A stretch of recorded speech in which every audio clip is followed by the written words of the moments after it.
Ready? All right. Okay, good evening. Welcome, everybody. Welcome to the Carver Redevelopment Authority meeting for Tuesday, September 5th, 2023. We will go right to our first order of business on tonight's agenda. The meeting is being broadcast or taped by Area 58 and will be available on YouTube. The first order of business tonight is the reorganization of the Redevelopment Authority. At this point, as Chairman Pro Tem, I will turn my duties as Chairman Pro Tem over to our Town Planner, Mr. Bott, to take nominations for the Chair. Once the Chair has been named and voted on, the Chair will resume those activities, and we will vote on the Vice Chair and Treasurer positions. So, Mr. Bott, please. Town Planner. Thank you, and I assure you I will bask in my 15 seconds of pro-tem-temness. So, with the organization of the board, I'd like to call for nominations for the chairman for the RDA. I would like to nominate Joanna Layton as chairman of the Redevelopment Authority. Second. Anna Layton, is there a second? Second. Second by Roger. Are there any other nominations? This might be a squeaker. At this point, I'll close the nominations and call for a vote for Joanna Layton as the chair of the RDA. Aye. Aye. Aye. I pass. So 3-0-1 with an abstention. Abstain. Congratulations, Ms. Layton. Thank You are you. the chair, and They're a now very nice group. I think you'll work okay with them. Well, I'm very familiar with them, but I'm going to say that I do have personal responsibilities at home, as you well know. I do. If something comes up, I'm going to need your help, we're here for you. and we can definitely pass that, so right. I So, appreciate that. Anyway, now you call for nomination for vice chair. I would like to make a nomination for vice chair, and if I can, for Savory Moore. Second. So I have a second. Second. You have another. You have a vote? Roger, I have second. Okay. a second. We have a second. It'll be disorganized for me because I've never done this before, so bear with me. Let's call for a vote. Aye. Aye. Abstain. Aye. So that is 3. Let me write that down. 1 abstain. So the vice chair will be Savory. Let's open it for treasurer. I will nominate Pat Mahar as our treasurer. Pat Maha. Second. Pat, do you accept that, Pat? Oh, sure. Oh, sure, Oh, okay. So let's call for a vote. Roger? Aye. Aye. Savory? Joanna, yes. Abstain. Abstain. So it's a 3-1-0 for a treasurer and vice chair. Okay. All right, if it is all right with you, Madam Chair, I will continue with I tonight's was agenda. just going to make that suggestion. Because I helped put it together with... Right, I was just going to make that suggestion. All right. So our next item on the agenda is we were served with an open meeting law violation after our August 1st meeting for the not having enough information on the agenda regarding the hiring of a consultant to help us moving forward, particularly with the Route 44 North Carver project. So we need to acknowledge the receipt of the complaint by Bob Belbin concerning the notice of August 1st. We have to have a discussion, and then I will have you read this as the motion after we have a discussion. Okay. So there is a letter written back by KP Law to the Assistant Attorney General with our response to Mr. Belbin's complaint. It will become part of the minutes. I don't know, do you think it's important that I read it? I think Into so, the- yeah, okay. I believe so, to the record. Read the whole thing? Well, Or you could I can read fast. enter it into the record as written. Yeah, that's what I was thinking of doing. But basically, the basic understanding of the letter that KP Law has written back to the Attorney General is that we didn't we did not take a vote to have Ms. Clark become our consultant. What we did was take a vote to put forward a request for proposal to hire a consultant. That is all we voted on. So the KP Law is basically saying that that we did not violate the open meeting law because our agenda did state that we would have a discussion on the utilization of a consultant. And all we did was vote to ask for resumes. We did not vote to hire a consultant. When we received resumes and application letters, at that point, we will have to put on the agenda the names of the people who have submitted their resumes, and then we will have another meeting where we actually vote to hire a consultant. So I think the letter is pretty clear. And it does refer back to the meeting and the tape that's on Area 58, so that the Assistant Attorney General can find the moments throughout the meeting where Mr. Corbo's comments are attributed to. So. That being said, if I need a motion, and if you would be so kind, Ms. Layton, to... I move that we acknowledge receipt of the open meeting law complaint filed by Mr. Robert Belbin concerning the notice of our August 1st, 2023 meeting, and that we vote to authorize Attorney Craig Corbo of KP Law to respond on behalf. Do I have a second? Second. All right, it's been moved and seconded to authorize KP Law to respond to the open meeting law request. Any discussion? Yes, sir. I have a few things to say about that. First of all, we know who this individual is, and he has made it his mission to look into the minutest little infractions and details of committees, what he thinks runs afoul of the open meeting law. This has been going on for the past few years. You didn't dot your I, you didn't cross your T. He has cost this town tens of thousands of dollars in legal fees. To what end? There has never been a single one of these, to my knowledge, that has had any kinds of significance to it. There has never been running afoul of the law. There has never been trying to circumvent the law. There has never been anything like that. To me, it's the equivalent of being on the highway and going 1 mile per hour over the speed limit. Insignificant, which all his things are insignificant. And, you know, it's about time it stops. Although I think he's got every right to do it. But to what end? There has never been one significant issue. We are a bunch of people in this committee and in all committees that put our time in, do the best we can for the good of the town.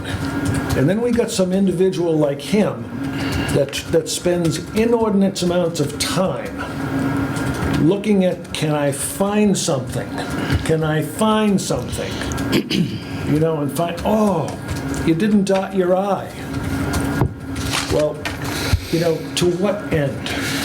I would like it to stop. I don't know if it will. But it is something that has bothered me for a long time. And I don't know why he does it. But again, it should stop. So I will also stop. All right, thank you. You know, as you did state, though, he has every right to do this. He does.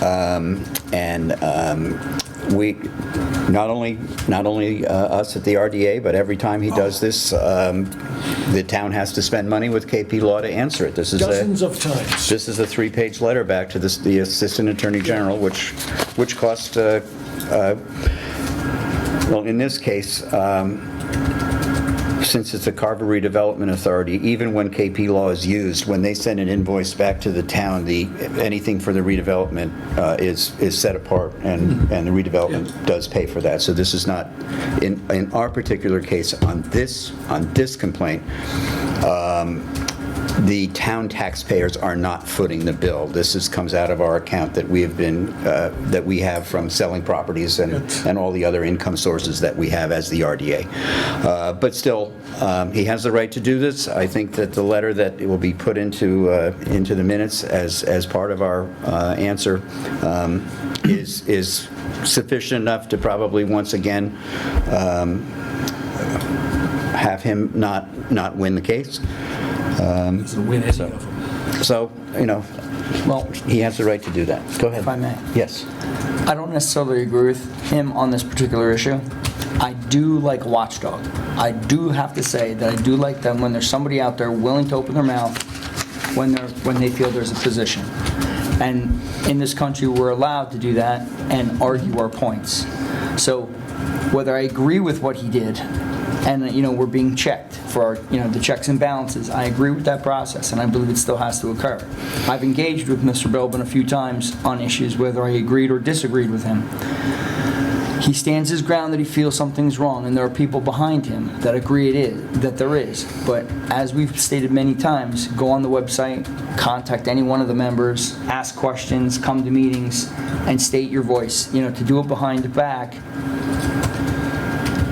it's not the way I would prefer to have that kind of confrontation. You come, you represent yourself here, and he took a legal action. Okay, but I do like the fact that there are a lot of things going on in this town and a lot of different things that should be questioned. But I do think that since I've joined here, everyone here has been very honest with what happens. There's no gray areas, and I've been happy to be a member. And I didn't like the negative attention brought to this board, brought to this authority from this action. I want to make that known. Thank you. May I have a little say? Yes, you may. Well, Mr. Belbin got his piece, but we continue on, and we are going to continue on, and we're going to be hiring. And he may not like that, and that's been on that website, social media, with a lot of talk. And he's gearing up his people to get rid of us, clean the slate, as he said, clean the slate, which is fine, but to each his own, and we will continue.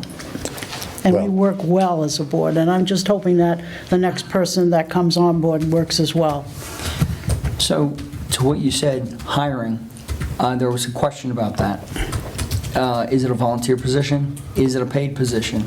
Is it a paid position by the town, or is it by the authority? We'll get to that, because that's our next agenda item. Right now, we have the open meeting law vote in front of us. Yep. And we've had the discussion. I really have nothing more to add other than the fact that, Mr. Belbin has the right to do what he did, and we've responded, and it costs money to respond. It's the RDA's money, it's not the town's money. But still, it's money that could be probably spent better. So we have a motion and a second to acknowledge the receipt of the complaint and to authorize KP Law to respond on our behalf. All those in favor, say aye. Aye. Any opposed? Hearing none, it's approved 4-0. That's the copy. This is the motion Thank you. and the letter. All right, next up is the RFQ, request for qualifications for the consultant, to be presented. Once we approve this tonight, if we approve it tonight, it will be posted on the town website as an advertisement for qualified candidates to submit resumes. I sent an email out to all of us on the board, all of the three of you, asking for your input, coming back to me on an individual basis, so we didn't violate open meeting laws. And I thank you for your input, all three of you. And I think that the things that you had asked for are included in the resume. So I'm going to read this very quickly as to what we're putting out there as our qualifications. Carver Redevelopment Authority request for proposal/resume. The Carver Redevelopment Authority is seeking a qualified consultant to assist the authority through the ongoing development of the North Carver Green Business Park project in particular and other CRA projects as necessary. Applicants must meet the following qualifications to be considered for this position. 1, awareness of Carver Redevelopment Authority mission, scope of work, and history.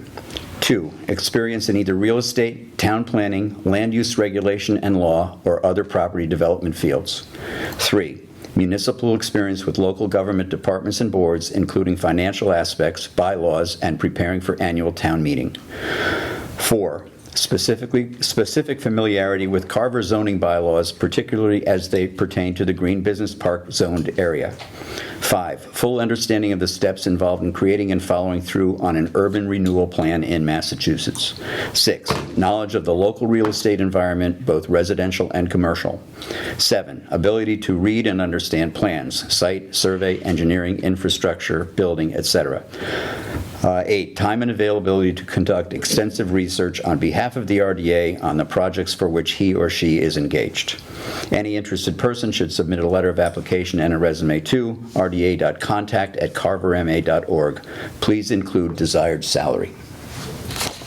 All right? Does anybody have any, do we want any comments on this? No, I think you've included everything I know I wanted. Okay.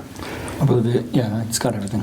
All right, so then I will take a motion that we approve the request for proposal as written to post on the Carver website. So moved. Second? Second. All right, it's been moved and seconded to approve the request for proposal and put it on the Carver website. All those in favor say aye. Aye. Aye. Any opposed? Hearing none. It's approved 4-0. To answer your other question, this would come out, any payment would come out of the RDA funding. Okay. It's not a town. And just to clarify, earlier you said is our funding, is ours. You know, we're talking about monies, are the RDA's monies, but they're not no member of this board has money in that account. This is just Right. Just to Yes, make sure it's that, the- and none no, of us the dip RDA into it and has- take out of it. It's not our money, Yeah. RDA money. No, actually, you owe us $100. No, but again, with the accusation No, being it's mentioned in money. the R that I referred to is the RDA's fund as opposed to the town of Carver what I assumed. taxpayer funds. So, all right, so this is approved, and this will go onto the town website. All right, next up is you guys. All right, presentation by Bob Delhomme, Route 44 Development on preliminary subdivision plan for the North Carver Green Business Park site. So I've had a little sneak preview of this, but I felt it was important that all of us have this. Okay, great. Because we do have a... Take it, please. Is that okay if I sit here? Yes, you can. Because I think things are going to have to start moving fairly quickly at this point, right? You have a November date or October date? An October date. So Bob Delhomme here on behalf of Route 44 Development, joining me this evening to help me dot the i's and cross the t's is our legal counsel, Susan Murphy, with the firm Dane Torpy. First, we'd like to say thank you. This has been obviously a project that we've been collaborating on for many, many years, and do recognize that it's been a significant effort undertaken by the RDA, each of you, as well as the town more broadly, and do appreciate the tenacity in terms of this process. It is a lengthy one. There has been a lot of discussions, in particular around the subdivision rescission plan, as well as the draft definitive subdivision plan submission process. And so to be able to be here this evening and just talk to you directly about it and answer any questions and hopefully share more information is really appreciated. appreciated. So really this evening is just to refresh in terms of the progress that we've made and sort of the next steps that are in front of us relative to the development of the North Carver Green Business Park. Just to be very clear from the beginning, our commitment is to remain in alignment with the intent of the original urban renewal plan. We are certainly responding to changes out in the marketplace.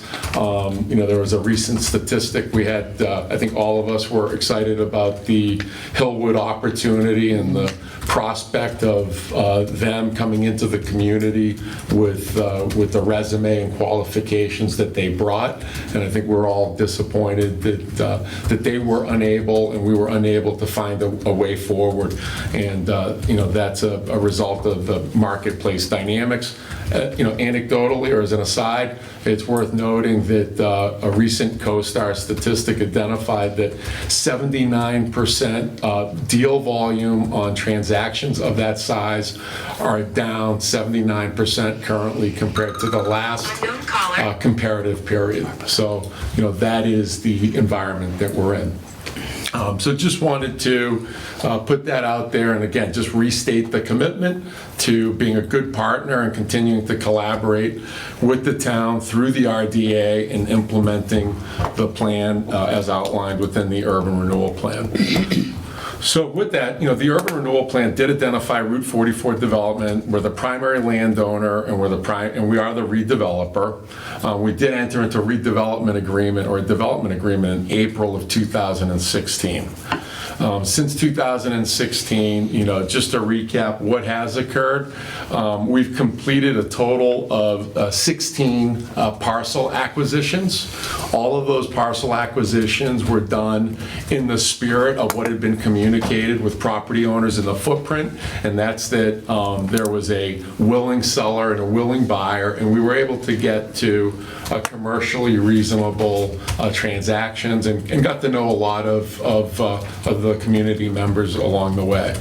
We have undertaken the remediation and cleanup of the aggregated parcels. Again, just to refresh people's memories, there was a commercial sewage and septage treatment plant there. There was large stockpiles of materials that had degraded and become a safety issue.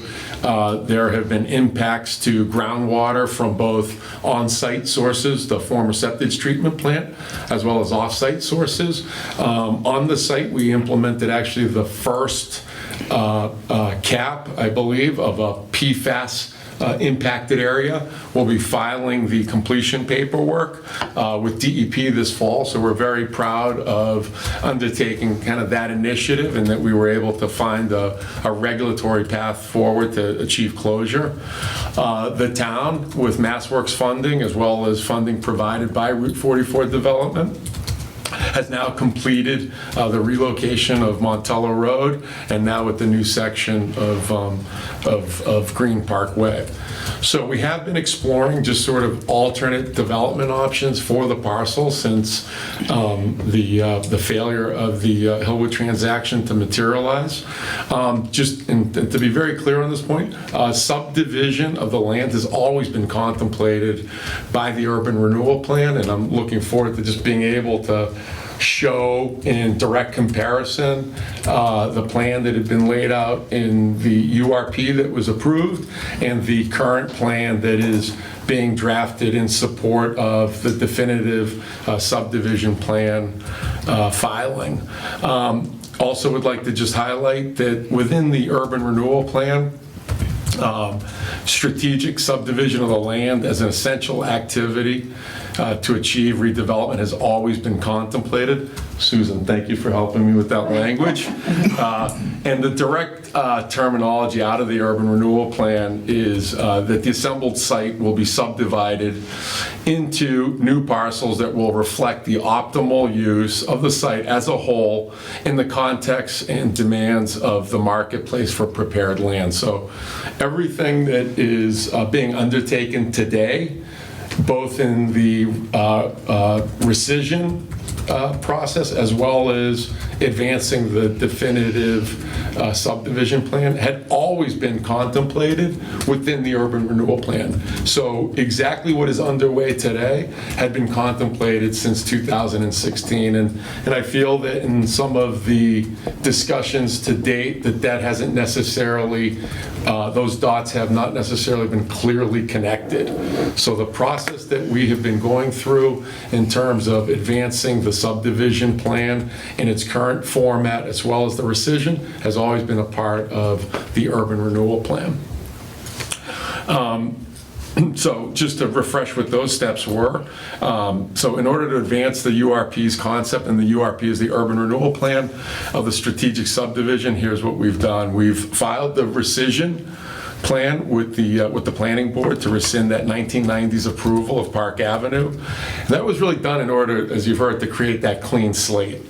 The state subdivision law does require a filing of a preliminary subdivision plan for any commercial subdivision. It is an advisory process during which the planning board, the consultants, and members of the board can provide feedback on the plan. That preliminary plan was what we filed back in March.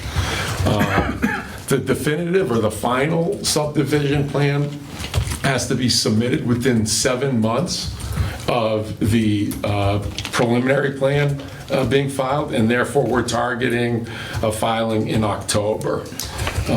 We've been meeting, as well as our engineers and consultants, with town staff across kind of many departments in order to create more visibility and to also get feedback on the plan.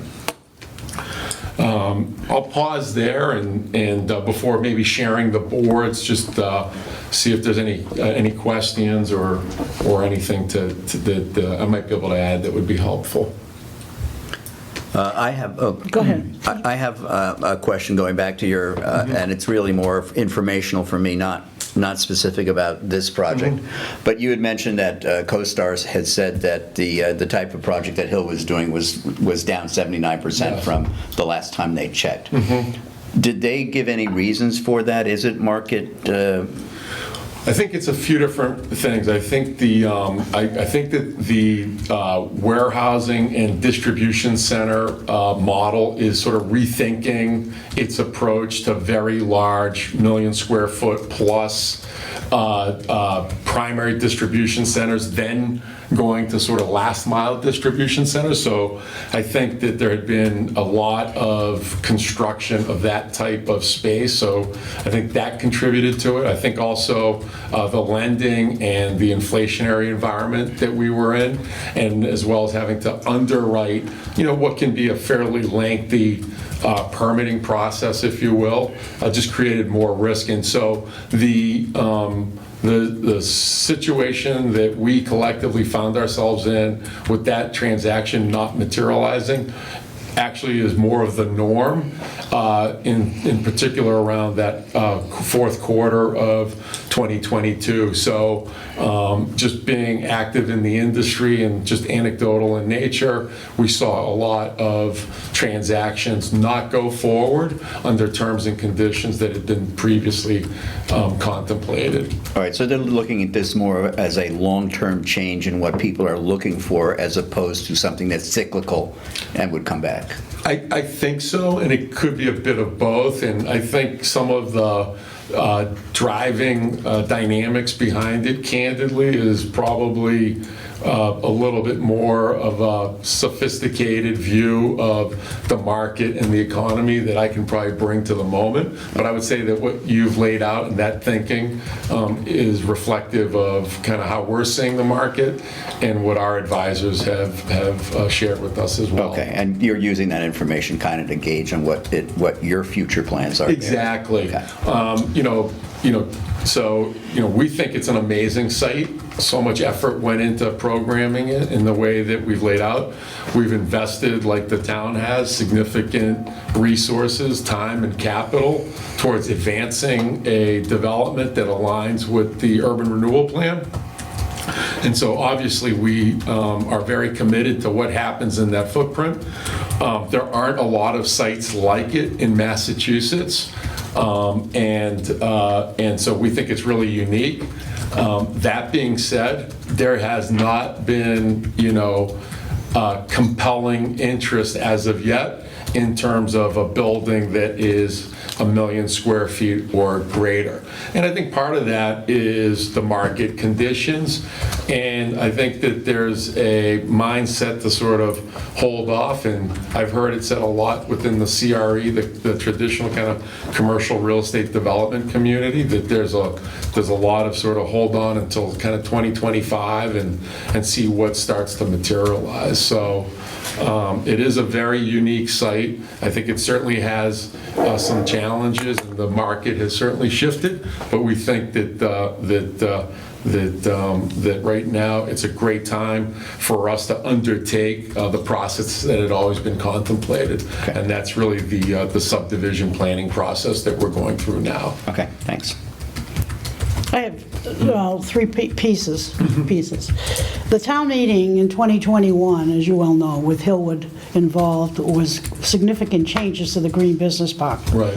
One of which was the height. Yes. Which is 65 feet.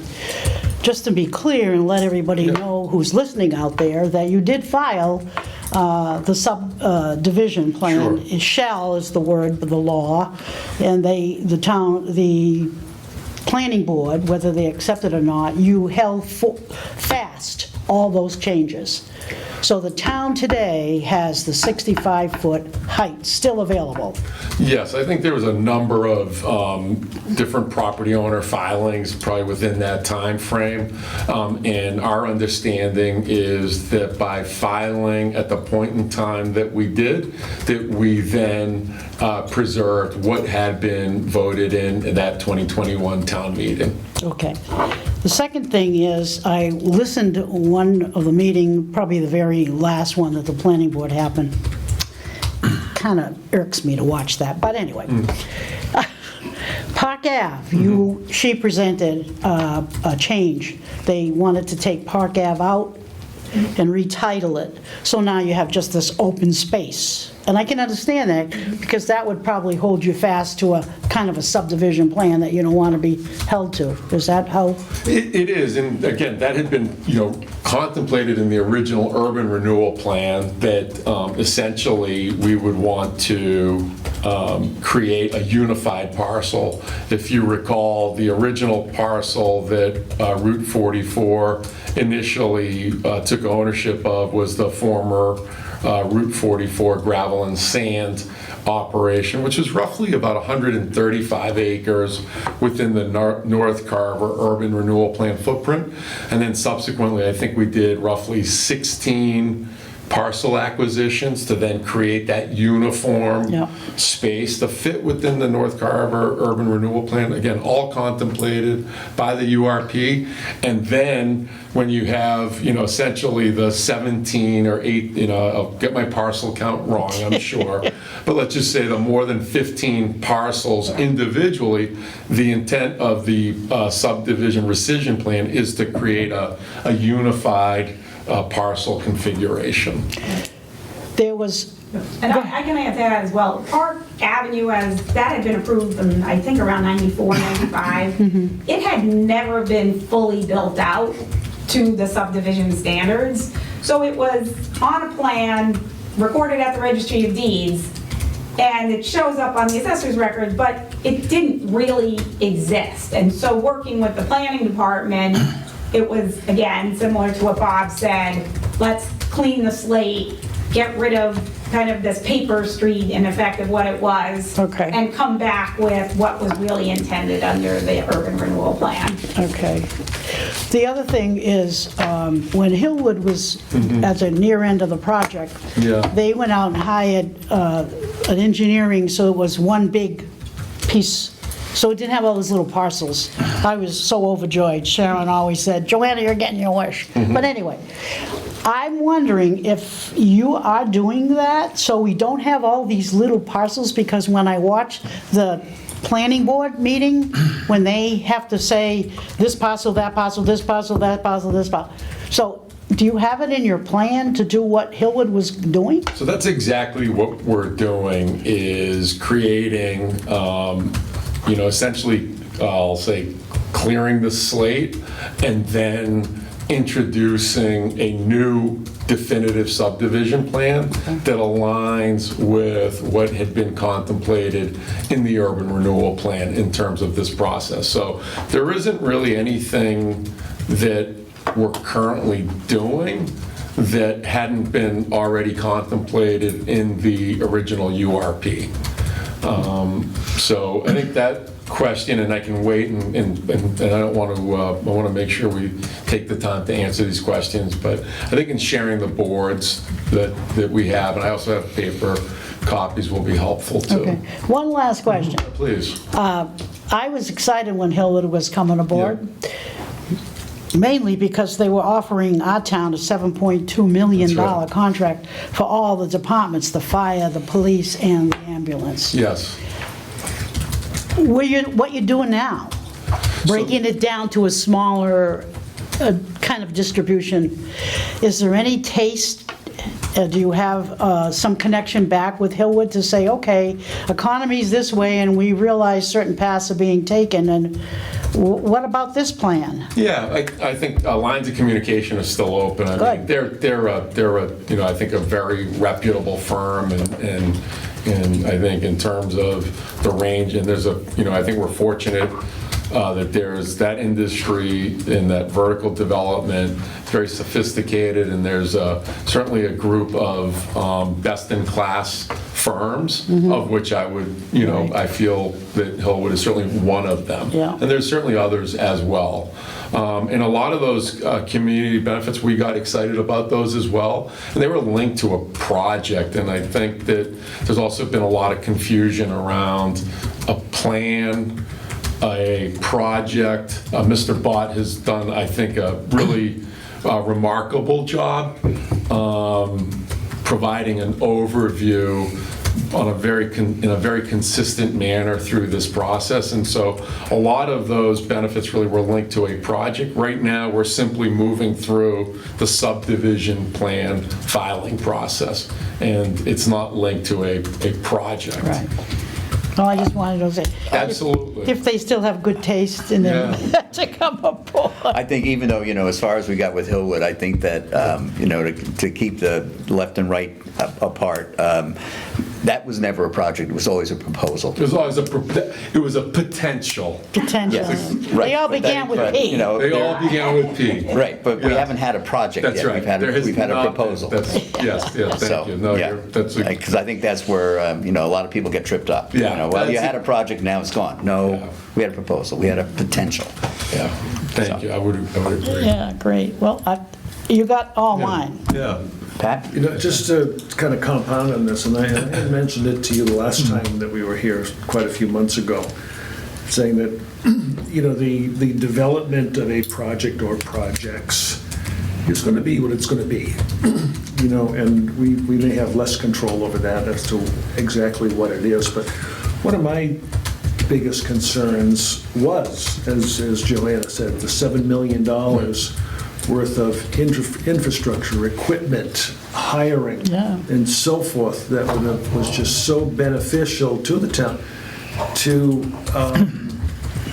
be able to work with a project of that magnitude. And I would hate to see that disappear.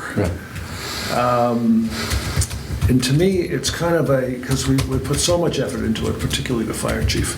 Just did inordinate amounts of work, great work. And we had such a nice package there that it would be a shame for that to disappear. So I kind of would like to look at that as like a starting point for goes forward. Yeah, I think that's, I think that was for a potential project Yeah. that kind of failed to materialize, and Yeah. to what extent some of those community benefit commitments contributed to the project not being attainable, I don't know. I think what we can, and I can commit to on behalf of Route 44 Development, is the same attentiveness and attention to detail and commitment to finding the right vertical development partners will continue.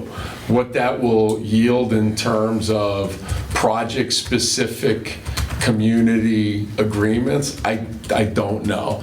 And I think it would only be fair to say that that was something that was specific to what Hillwood had contemplated, and it's not something certainly that Route 44 can set as a kind of a minimum expectation. Maybe I phrased that wrong, Yeah. but it's just that type of approach, Yeah. let's just put it that Yeah. way, would be one that we would be really Yeah. looking for. Yeah.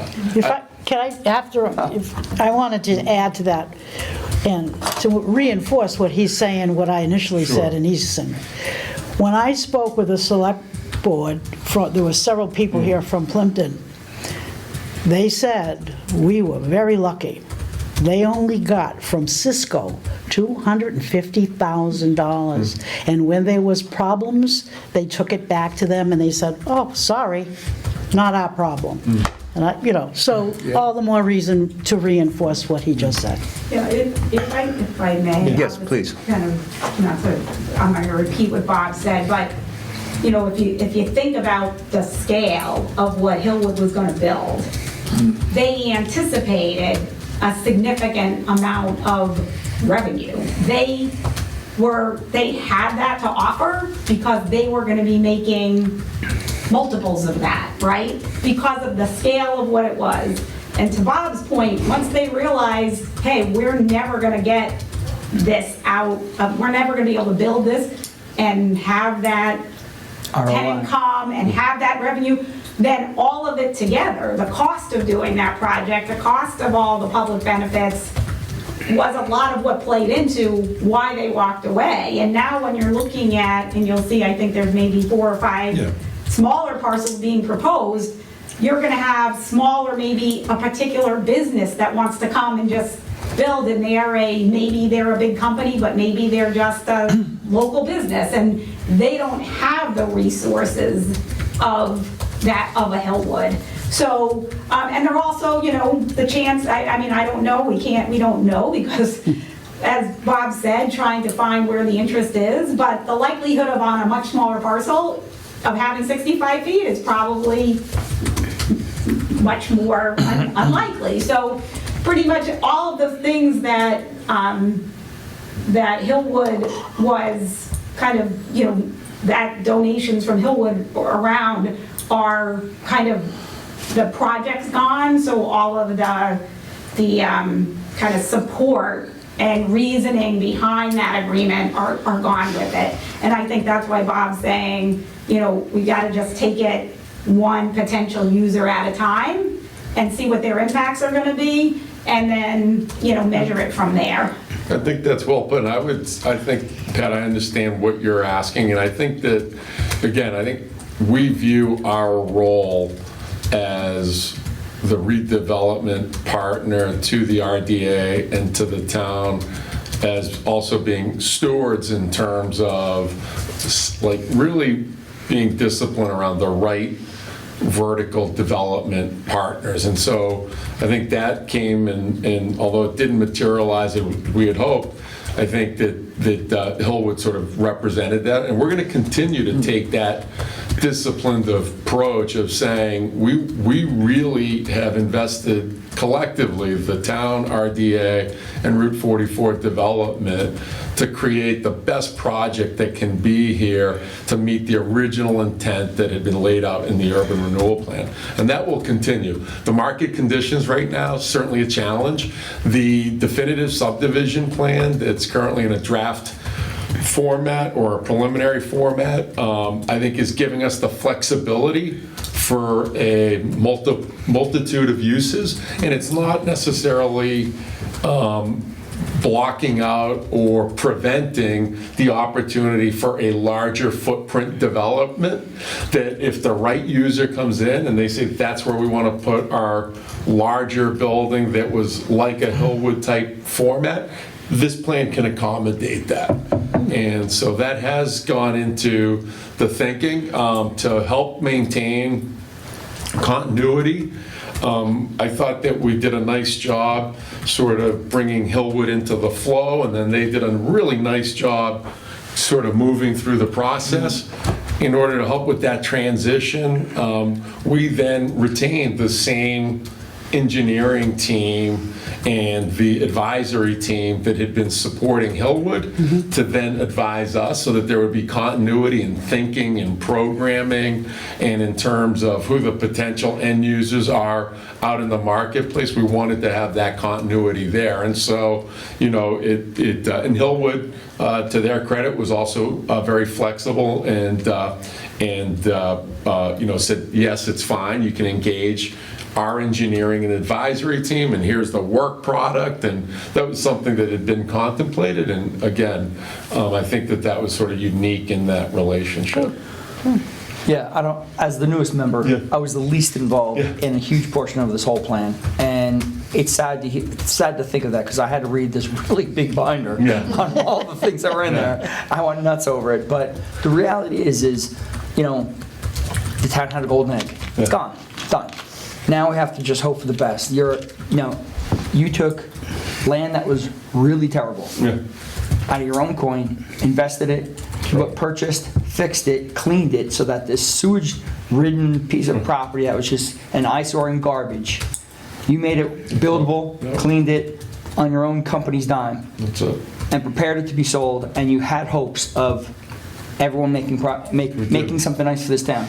It's a shame it went bad. I want to commend you for your articulate manner in which you bring it to the board and talk so well about what's going on and what your plans are going to be. And I hope that this town can finally put it down and get behind it. And if there's suggestions that somebody wants to see here, or to, a lot of arguments of so many things like battery stations and plants and all this kind of stuff, or what's going to go there, pay attention to what's going on, read the UDP if they need to relook over things, but get on board, because you really did clean up a portion of the town to help the town. Of course, help yourself. You're a businessman. Why not? And you have that right.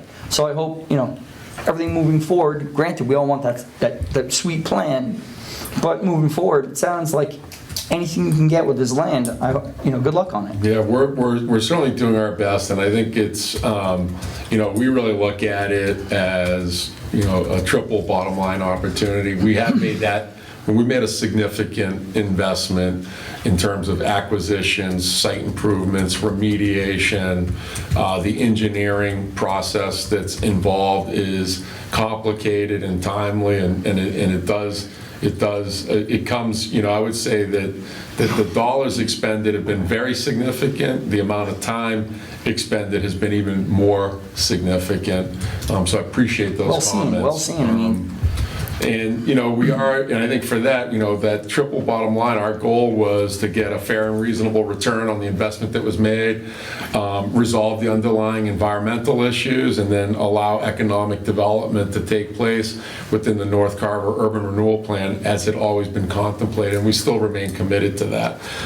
So I will share, some initial. I just have one quick thing, Bob, sorry. Yeah. And this might be something that Mr. Bott can address, Okay. but I believe that that there are things within the permitting process that, as you move forward, that make sure that town services are healthy enough to support whatever it is that's going in there.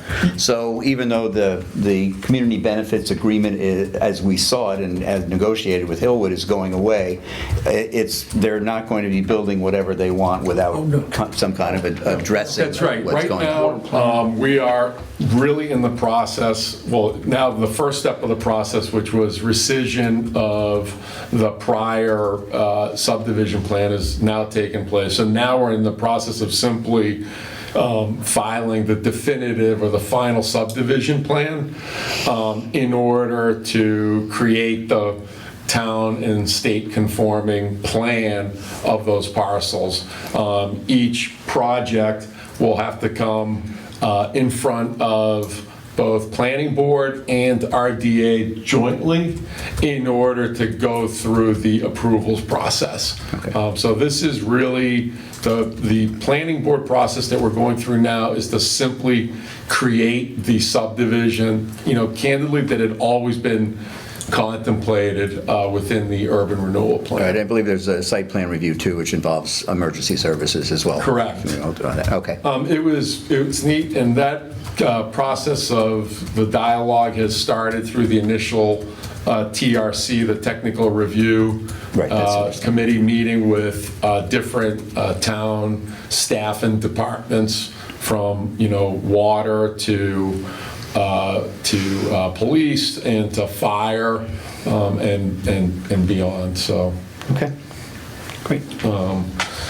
So the first plan that I just want to share is actually the way that the plan was shown within the urban renewal plan. And so this plan still shows all the original parcels and the Park Ave Road that the subdivision rescission plan that has been filed now sought to and is now eliminated.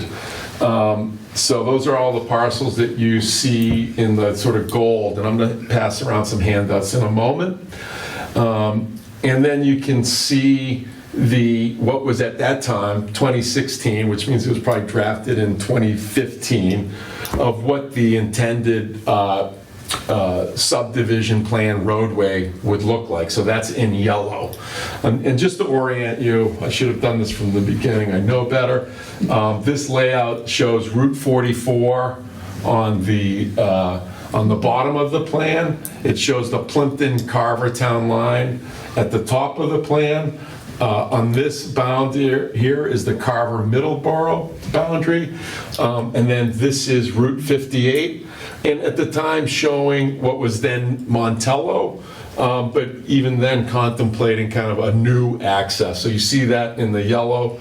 In the purple is the extent of the North Carver Urban Renewal Plan. So that was in 2016. This was the contemplated future subdivision plan road thought about then. Now today, in the definitive subdivision plan filing, I'm going to just move this out of the way. You can see I hope you can see the similarities. Route 44 again, Plimpton, Middleborough, Route 58, and now Green Park Way. And candidly, that subdivision road laid out in 2016 doesn't meet the subdivision roadway layout requirements, and this current roadway does. So you can see a lot of similarity between what had been thought about in 2016, and here we are in 2023 filing a plan that shows a very similar roadway, and then it shows a series of parcels off of each roadway, with the largest being just under 108 acres, which again is intended, this layout is intended to give us the flexibility to be able to respond to the market in terms of if there's I'll say a big box user vis-a-vis a Hillwood type project, we're preserving that here. And what it also does is if that use comes back, that would potentially be the use that could drive sort of the market opportunities, but we don't know. And so what I'll do here is just pass out just paper copies that might be easier to see. I'll bring these down here. Okay. I got it. You got them? All right, thank you. And this is the two drawings that I've shown you. I would, Oh, sorry. Yes, sir. I just wanted to clarify, Tom Bottom, the town planner here in Carver, Mass. This is not a plan that's been filed. Subdivision plan. This is a plan that they're anticipating filing. Yes. There's been no filing on this plan. Correct. Thank you, Mr. Bott. That's Yes. called a definitive? This is what is currently being generated as part of what will be filed in October with the definitive subdivision plan filing. And this is just, I'm sorry, a very simple Yeah. version Yeah. to conceptual, to show you Thank you. the roadway and the number of lots. Obviously, the plans that get submitted to the planning board have a significant amount of detail on them. But this is just to give you an idea, to your point of, hey, how do we get rid of all those million little lots? And this is what, Thank you know, if approved, would have this smaller number of lots. What is this heavy line over here? It's Yeah, That's their property ownership line.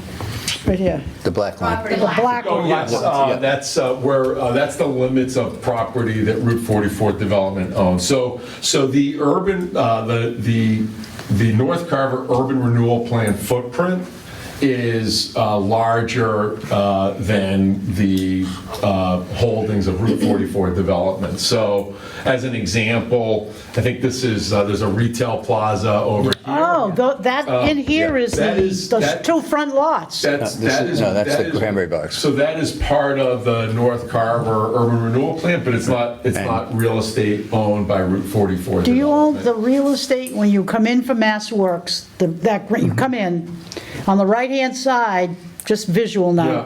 you come in, and on the right-hand side is, before the plaza, Mm-hmm. there's space, two big lots, and I can't remember what they are. Don't you own those Well, lots? we own some lots there that we then transferred, I want to say either ownership or easements to the town for the Green Parkway. Because further down, it was like, this was like two of the lots.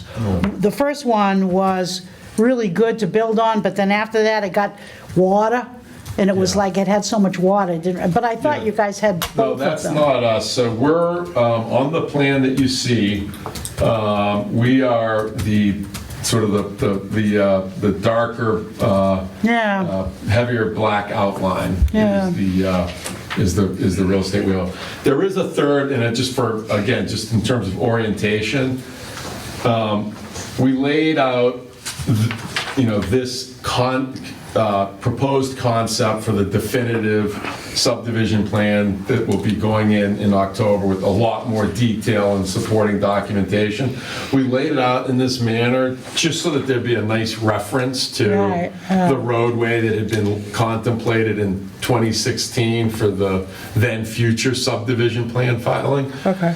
There's a third plan in the packet and that we have here that is the same plan with the only difference being the orientation with Route 44 on top. Because going forward, this is really the more appropriate way to lay it out from an engineering and planning perspective. And so wanted to just introduce a plan that we've all been looking at for a long time, myself included, and the fact that now the future filings and plans will be reoriented so that Route 44 is at the top of the plan. So north is south. That's it. And Okay. don't confuse me anymore. All right. please. But I just, again, wanted to get the orientation of that and didn't want this layout being seen for the first time without us talking about it. What do you mean, north to south? It says in. No, it's just upside. From now on, the plan is going to be in this orientation. We've been looking from the pre-Hillwood days this way with 44 on the Yeah, bottom. yeah, It's going to yeah. be flipped over from here on out. Oh, Yeah. that screws me up. It took me a little while to get used to it too, full disclosure. But it is the more appropriate way from an engineer and planning and a layout to kind of represent it. So again, just wanted, and I'll go back to so that we don't confuse, so I don't get confused and no one else gets confused.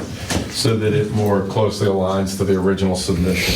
So the original filing was 3 lots, I believe. Was it 3 or 4 lots? And now we're looking at, you've broken it down, now it's 6 lots. When you say the original When you, filing, The preliminary. preliminary, yes, Yes, sorry. yes. The preliminary, I think you had That's like right. 3, one small, 2 big, Yes. and then the monster. correct. So now you've broken it down to 6 lots. That's right. Okay, and then Yes. the black line is properties that you own but are not encompassed in this project, in these like little, like the first one, like you said, and the one in the upper corner by Middleborough. No, that's what Well, they They don't don't own own that. You don't own that land. No. The Oh, black line is the don't- extent of their property. Yeah, the extent of our property, and I'll just do this, is basically Okay, here, then this black line here, and then it comes across here. And there's a couple of sliver parcels here along Route 44 that we don't own. There's a corner up here at the corner of Plimpton and Middleborough that we don't own. And then there's this area within Carver that's not part of the urban renewal plan, and we don't own it. okay. So the bottom right, if I'm coming off Route 44, Uh-huh, I'm coming off of it, and I take a right, and there's the Amico station. yeah. Is that the land that you don't own? Is that This part of the is- urban renewal That's part of plan? like If you're Ace looking right Hardware. here, that's Aubuchon, Yeah, oh, sure. right? Aubuchon is here, Oh, okay? Then there's the new Montello Street. okay. These are the coal bogs back in here. Oh, the coal bogs. Yes. Oh, And then they own everything out to the Middleborough line other than these. So the coal bogs in Melville, they're all in here? No, but you own Melville. You own those bogs. Some of it, but Not all of them. Not all. Not all. Yeah. Really? I can't speak to what we don't own. I can only speak to what we own, and so I apologize. I'll try to The answer. other side is, that's tractor That- supply. I now is the really- parcel that you own now, is it all one piece?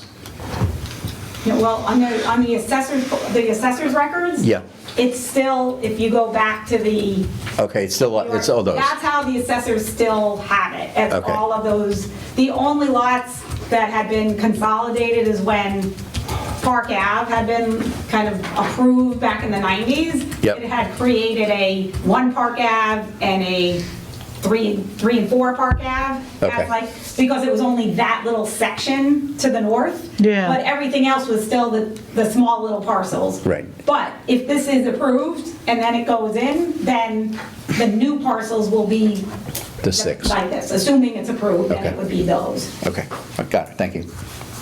Okay, so if on the, I'm trying to process this, is to the, get a half a dozen subdivisions, and the rationale behind that, and is that in the future going to be restrictive in some way, shape, or form, such as if you've got 6 subdivisions, 6 what lots. if, what if Six parcels or lots. what if Hillwood comes back and says, I want that whole thing? Sure. Or somebody like that. Absolutely. If there's So, not, it's- it could be rescinded the same way, like if they came back and wanted to do exactly what they were gonna do 2 years ago, then, and a new subdivision had been approved, that could be, go back to the planning board and be rescinded. So So- there's flexibility. Or they could buy all of the lots. Buy all the Right, or they could buy all the lots. Buy all the Yeah. lots, buy all the lots. So it's not like for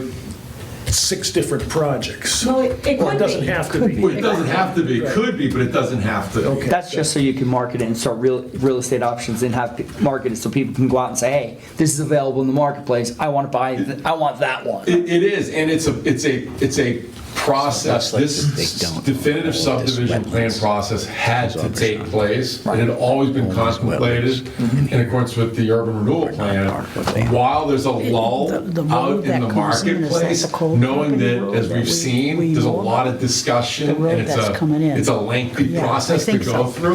'Cause it circles Rather than have around. that process then land with the future entity or entities, we made the decision, and again, this is a significant investment in capital, resources, and time to go through this process, but we also felt that it would position the site more favorably within the market. And so while the market in the industry is sort of on a soft pause for a period of time, to use this window available to us to go through the definitive subdivision plan process.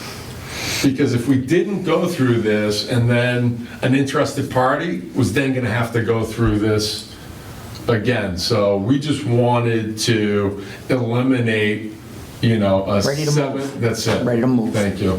Okay, so I have a question. Yeah. Today, over the weekend, I'm sorry. I mean, you do. I drove where Amazon was, I was so curious. And I went there. First I went to Lowe's, spent money, but then I went to Amazon. They have like 20-something bays. How big is that property? Have you ever been there? I've been there, yes. What, would it fit on something on one of these guys? Yeah, it would come close. I don't know, but it would come close. So I think that property is about 1.3 million Okay, square feet. okay. And I think the prior concept that had been contemplated was between 1.3 and 1.5. But that's where the plant is, right? That's where the warehouse with the bay is on. Yeah. Not the external properties that they have or rent or lease. Well, the trucks are way down there. Right, they're all separate parkways and separate. There's separate pieces there. I'm just talking about those Yeah. bays. That's huge. That's 1.3. Ay, ay, ay. I think so. What is it again? How many square I believe feet? that's if it's the same facility, I don't know that it Yeah. is, but if it's the large one, Yeah. that's roughly, I think, roughly a 1.3 million square foot distribution. Okay. Close to where Hillwood was going to be putting, the size that, Yes. yes, Yeah. the one They were distribution. gonna do 1.2 Yeah, and a yeah, 600. yeah, Yeah. exactly. Okay, I got a better perspective. Ooh, ooh, ooh. Okay. Yeah, they would have to buy all that. So the biggest property is what? I need magnifying glasses. No, yeah, sorry, and we can do larger, is Lot C, which is just under 108 acres, and that's this lot. here. Okay. Yeah, okay. All right. But ultimately, it will be the market will drive. If a large user, like a Hillwood, has been discussed, they could buy multiple parcels, they could buy all the parcels. Yeah. So this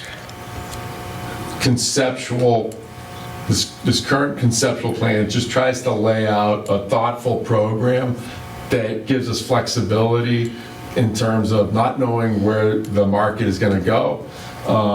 It gives us the flexibility, it allows us to move through the definitive subdivision plan process, and then ultimately let, the end users and the market kind of help inform, like, where do we go from here? So you're still looking at warehousing, distribution, that kind of? Sure. Yeah.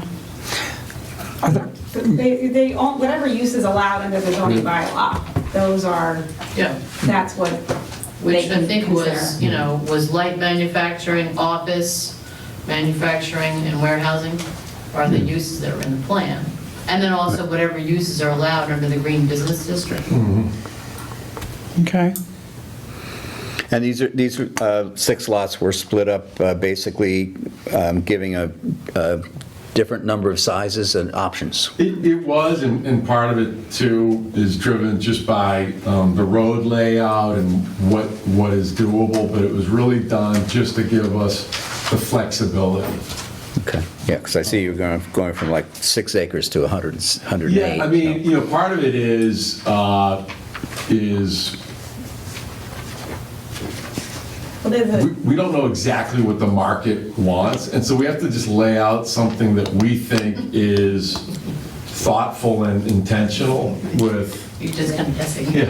No, and there's other conditions. Obviously, this is just a basic plan, basic conceptual plan. Yep. But as you know, there's wetlands on the back part of the parcel, et cetera. So even though it looks like a 100-acre parcel, it's not you can't Right. develop 100 acres, Yes, right? yep. So it's also factoring in those other existing conditions, which we didn't want to do something too complicated for tonight, because we were just trying to give you Right, a yep, sense of yep. the direction that they're going in.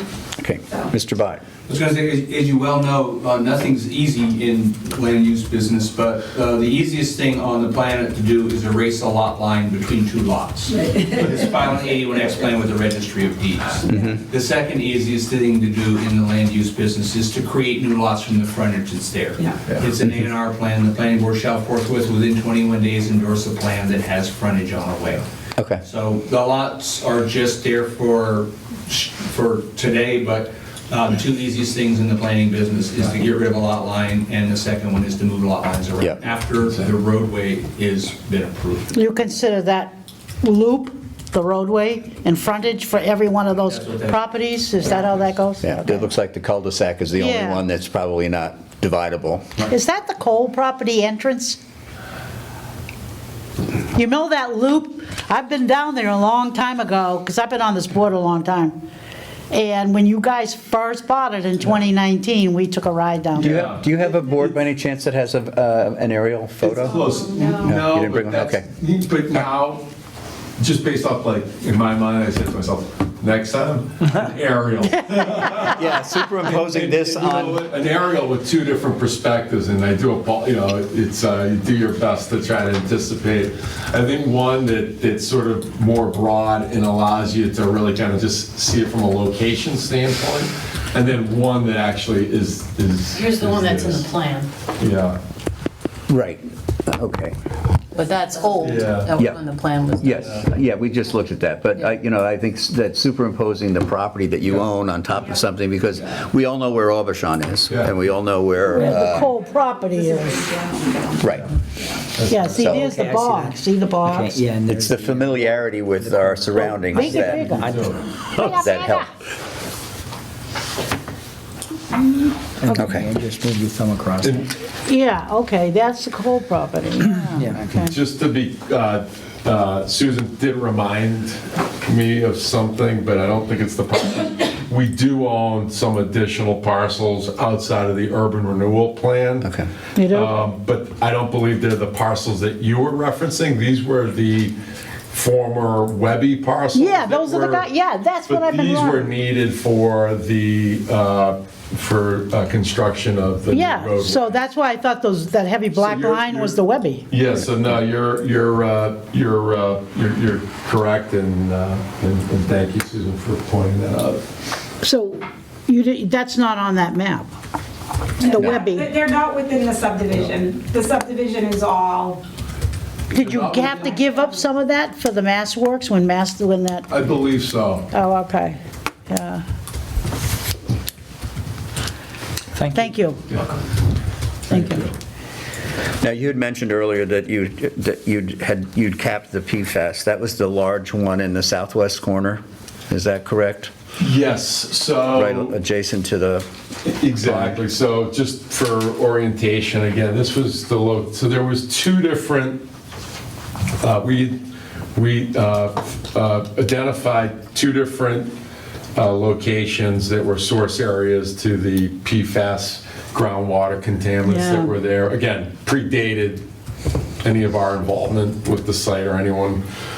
Was the septic treatment plant here, but more particularly were some biosolids that had been brought in the early 2000s, with a lot of visibility, by the way, from the landowner, the town, and the regulators. So there was a lot of eyes on it at that time. There was a fair amount of record keeping associated with it.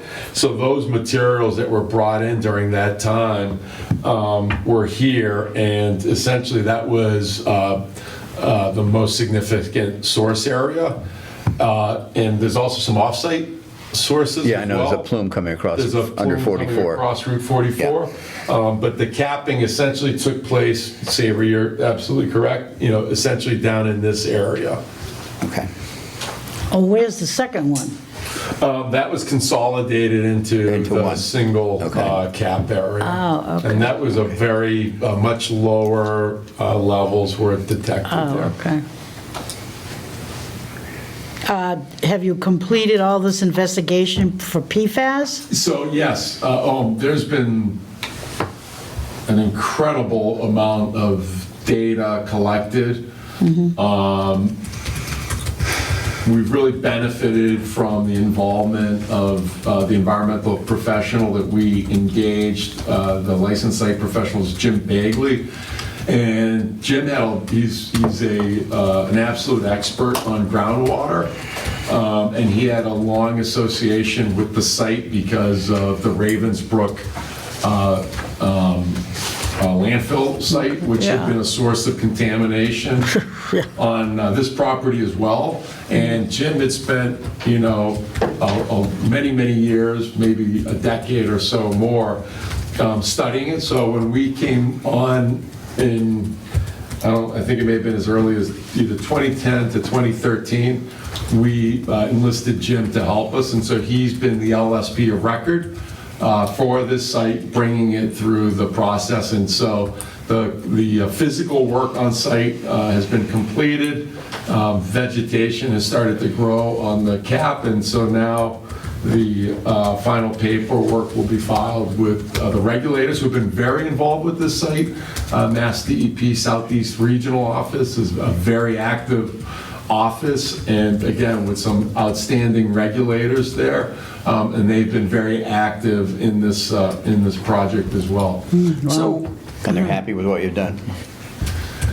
I think they're happy. I think this is very unique, I think, in that it's probably one of the very large sites that had the underlying PFAS impacts to groundwater, where there actually was a clear path forward in terms of a remediation action. Most of these sites, not to go, that have these types of conditions are very difficult, if not impossible, to get to a regulatory stable or closure outcome. The fact that that was able to be done here is, I think, it's very unique in terms of sites of this scale and kind of what's actually happening out in the larger PFAS impacted community. And these results that and all the work you've done has all been documented, and any naysayers to this project can always research or review anything that you've been mentioning to put themselves at ease for what's going on in this property. DEP has an online public database. You can go to DEP and search for, do a lookup. You can put in any town, any street in Massachusetts, and they even have a map, and it'll show you dots if there's been an environmental report, and you can click on the dots, and it'll give you every document that was ever filed in So we can connection. dispel any ghost talk in the backwards. Anyone can go online, Yeah. review this information, and put their minds at ease or raise questions and go somewhere to talk to somebody about whatever outside of this board and contacting you directly. It's a very public process and transparent. I think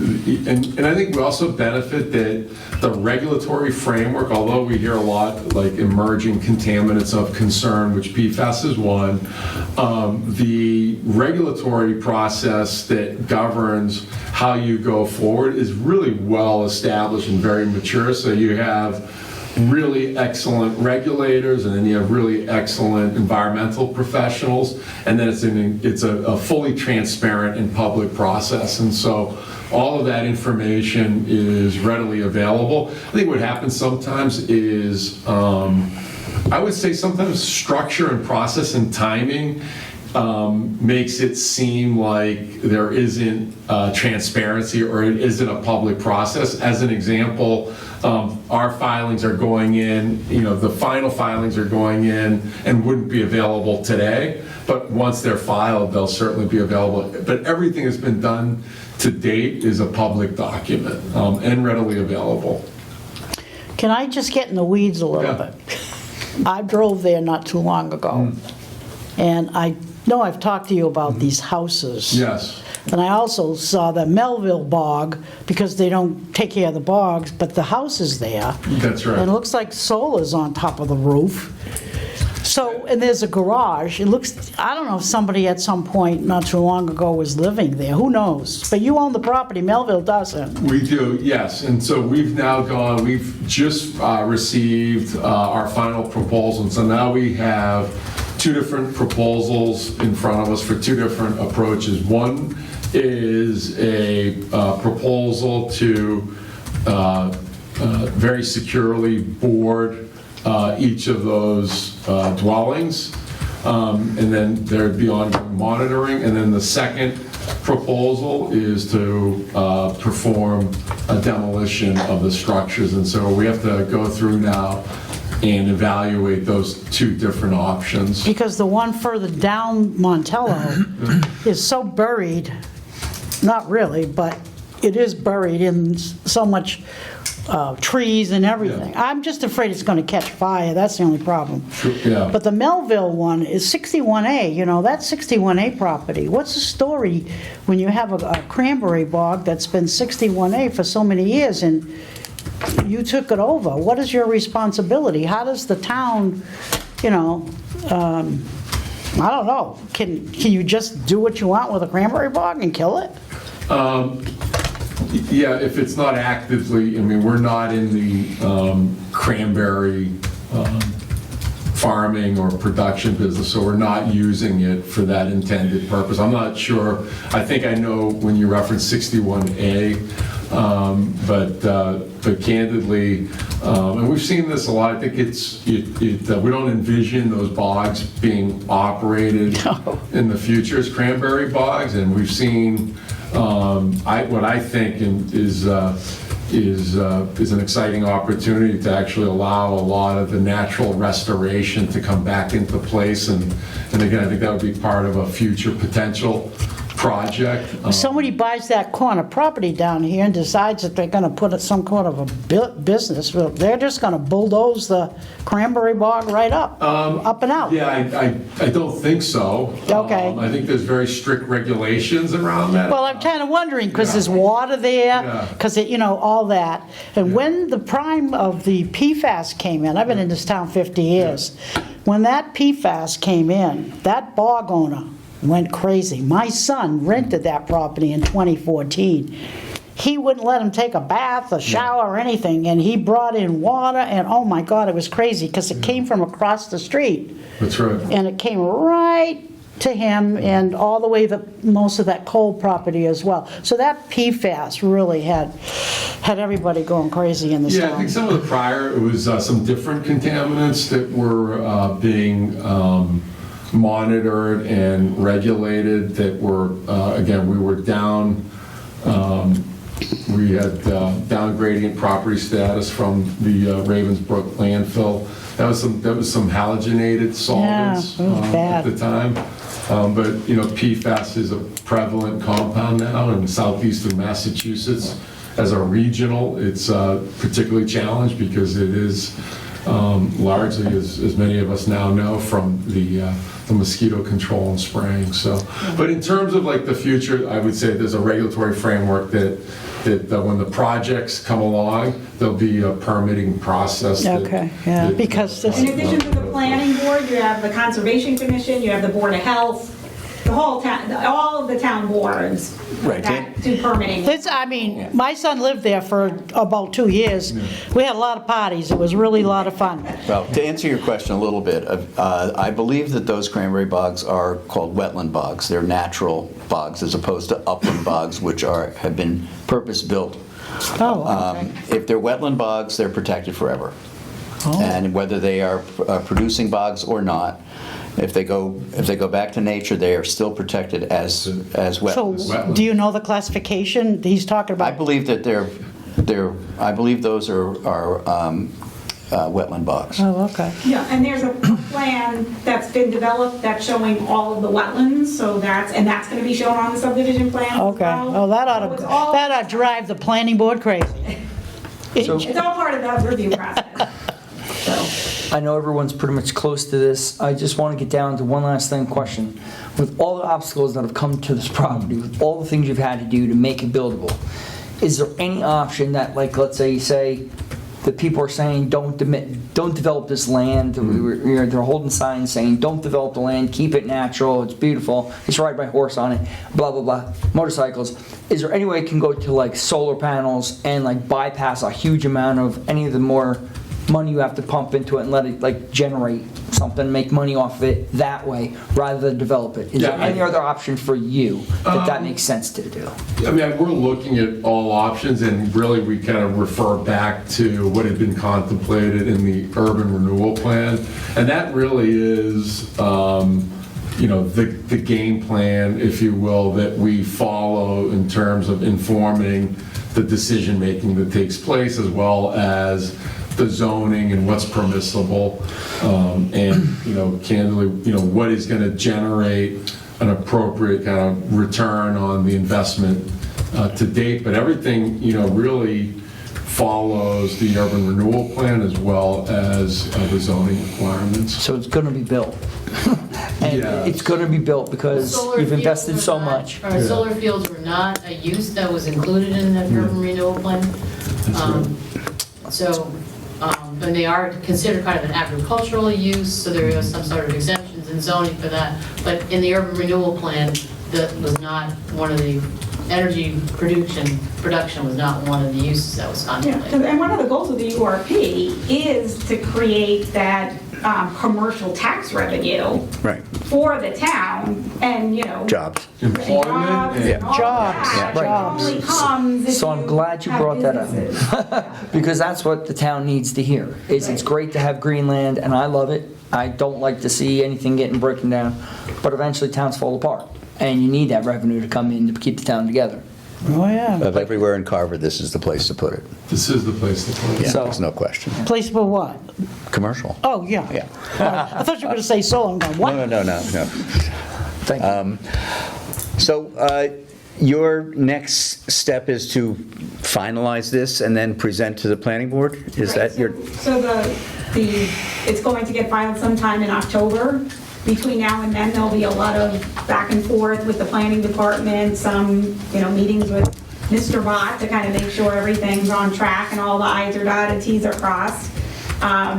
There's going to be a review by the Conservation Commission of the new and wetland and red plan. Prior So to? there's a lot that's At going this to part of happen it. in the next 6 weeks.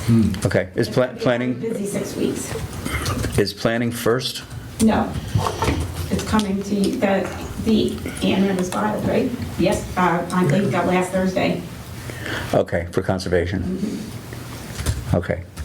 So I have a question. The planning board, when I was listening to them a couple times, the chairperson says, what about the redevelopment? We don't hear from the redevelopment. What about redevelopment? So here's my question to you. Why can't we, or our lawyer or whatever, put a letter together that says, we agree with what you're doing? It's always a nice idea as a former member of the planning board in my town, and now I'm the zoning board. It's always nice to have a letter from another board or Yeah, authority yeah. saying that this is a great thing and we're in support of it. There's no legal requirement for you to approve this plan. It's just a subdivision.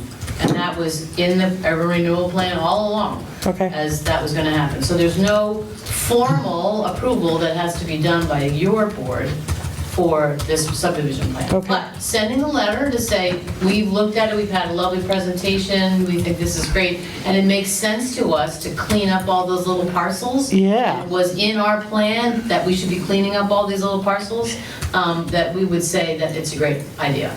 Excuse me, I'm sorry. I don't remember you being Oh, sorry, introduced. Kathleen O'Donnell. She's the lawyer, our lawyer. There you go. Sorry about that. Counsel for the redevelopment. I think I should know my attorney. There you go. Well, that's good. I'm glad you said that, Kathleen, because that's what we're going to do. I'm the chairperson, I can do that. Do whatever you want. You can do that now. I can do that now, but I can't write it. But yes, it would be an appropriate.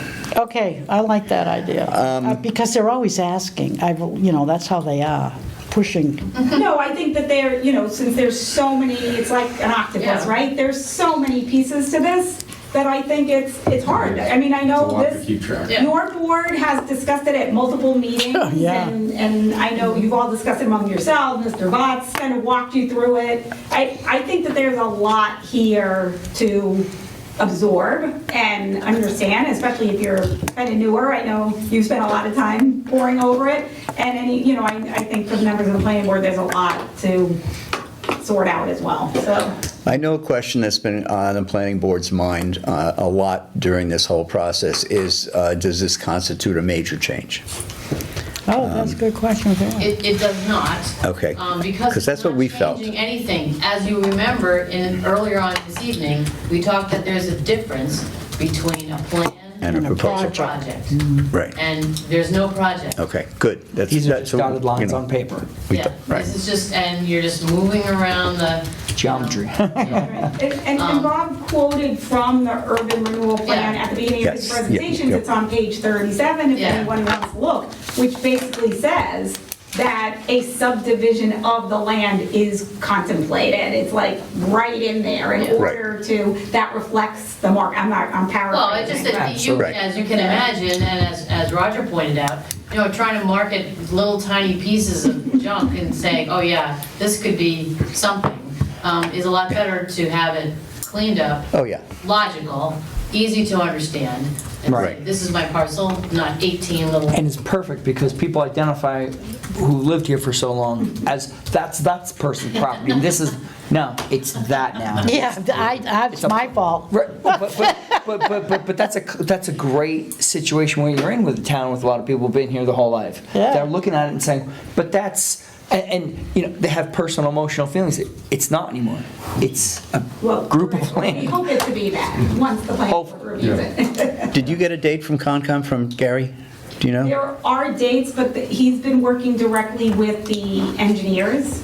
Oh, okay. So I have not been directly communicating with him, Okay, but I think if you talk to him, he has dates. okay.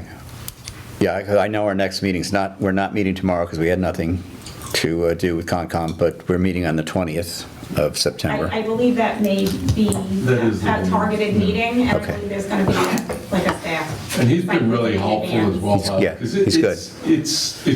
Right, it's a complicated site. Right, and it's new to him. And it's new to him, and I will say, the feedback is he's really gotten up to speed on it, and when you have a site that's been around this long, and it's been studied a lot, and there's been a lot of different wetland assessments being done, I think just getting everything tied together nicely is what this current filing will do. He likes this kind of stuff. It's, well, it's definitely complex, and it requires a lot of attention to the details, and that process has been very thorough. And are you going to that meeting too, or? I think so. If I'm doing my best to go, I know that we do, I think I may have a conflict, but I know that the full engineering team. Yeah, will- and it's That's so fine. technical, like Right. I would not be very helpful at that presentation. Right, I mean, they were in front of us before when we did the first site walks years ago and found all the places all the way around, so, those probably haven't gone away, it's just, a new overlay on the same wetlands. That's it. Yeah, okay. And I think that's going to be helpful. I'm appreciate kind of pointing out that this is it is a concept, and it was done in a very simplified manner to just talk about the things that we talked about. So the extent of documentation and filings is really robust. It might, mirror, if not even surpass, the amount of filings within the urban renewal plan. Full disclosure. So there's a lot of information in there. This was just at a very high level for us to talk about. This is perfect. This is the great. subdivision plan process, because I haven't really been comfortable that what is underway, the manner in which it's probably been conveyed, and so just really wanted the opportunity to be able to talk directly to the Redevelopment Authority and each of you, and it's in a public manner in terms of what we're doing aligns with what had always been contemplated in the urban renewal plan. We're taking the opportunity in this market slowdown to advance a process that needed to happen anyways. I think the last time that you were in front of us was in January or February, because it was just after the Hillwood. It was January, yeah. And, you said that we're thinking of what we want to do next. Yeah. So here it is. We're still a little, Yeah. Yeah, because we got a letter from Hillwood. Yes. Sharon read We that did. letter at the same time you were That's right. here. Mr. Bott, at one point in this process, does the planning board and the RDA meet together? Well, I think not until a project is proposed. Okay. Whoa, that's way down the line. So we talked about a plan. Yep. And so the plan is about creating a roadway to create frontage. Okay. And as I said, those lots are, not static. They can move as necessary. Okay. Based upon the needs of a property owner. And the biggest lift is creating the subdivision plan, but approving a subdivision plan is not discretionary. If someone comes with a subdivision plan and it meets all the requirements of the planning board's regulations, the planning board is by state law approving it. The planning board shall approve the subdivision plan. Okay. You're going in October to a definitive. So you did all the subdivision We did the preliminary. preliminary, In March. which was taken, okay, finally, because they kept blowing you away and kept going to the town council. We just went through the process that the planning board needed to go through to work through all their questions. And then once we completed that, then the team just pivoted to the definitive. So we're just trying to work through there's a statute that governs the process. And we're just following the statute. And then for the definitive, everyone's gonna check every box in the subdivision rules and regulations of the town. And that's what we're trying to do. So there were a lot of questions. Oh, yeah. A lot of, what the plan, the environmental, there were lots of questions. So, and to your point, it's been a while since there's been a conversation of this. So anybody who's new, some of the abutters, everyone just has to get reacclimated Okay. with the whole thing, right? It's been 7 years. And it's very prescriptive, that process, so it's Yeah. difficult, it's not our process, we're following the process that's required, and so I was, I think, on behalf of Route 44 Development, was looking forward to just being able to come in here and share the thinking and where we're at and what's ahead, and this isn't necessarily constrained by that same process. It's not as prescriptive, and so hopefully this has been helpful to that end. If I didn't dot all the i's and cross all the t's, hopefully I only went 1 mile an hour over the speed limit. But Who said that? Bob will tell But you. I can't be sure, so. No, this has been very helpful, because we've sort of been in a holding pattern ourselves. yeah. And this is, we knew that something was going to happen based on the calendar. Investment in Right. engineering resources that, again, we've made the conscious decision to intentionally invest in this because this is a process that either we were going to go through or a future prospective project was going to have to go through. So rather than have that be a critical path item that we could control by taking it on now, that was the decision that was made. Great. So I have a question. 2 roads in there, Park Ave and Cole property. Where's those yellow lines going? They're all gone.